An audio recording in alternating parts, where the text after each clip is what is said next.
volunteer their time for free, and their running costs are met by a small charity. In Hampshire, 20 doctors are on call, but they have to turn down one emergency call in 3 because they're doing their day jobs working in hospitals. They calculate that funding doctors on call 24 hours a day would actually save the NHS £60 million a year. And that's just in Hampshire. Our transport correspondent Paul Clifton reports. A bit more brakes, down brakes, off brakes, turn in.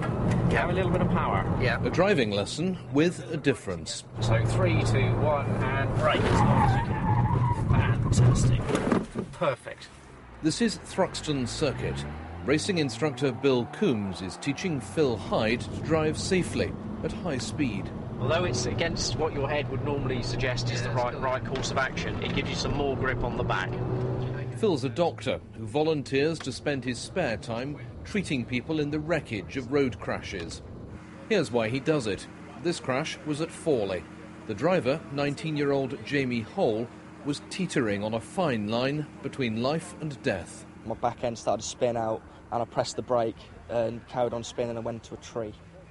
I had 3 hemorrhages on my brain. I'd also bruised my lungs and I'd also dislocated my collarbone.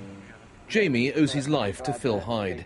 It's the first time since the crash last January that he's been able to say thank you. If he hadn't have turned up, then I surely would have died in the car. I am very thankful for what he did, and I think so's my family, because I wouldn't be here today if it weren't for him. The doctors aren't paid to do this. They get limited funding from a charity called BASICS Hampshire.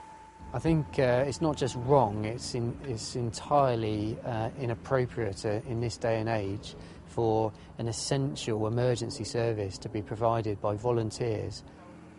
Putting a life in terms of money, one fatal road accident cost society £1.2 million on average. So the charity argues that funding rescue doctors like Phil within the NHS would save far more than it would cost. We've worked out, using the government's own statistics for trauma deaths, that we could save the county £60 million a year in preventing people dying in road traffic accidents. Paul Clifton, BBC South Today, Thruxton.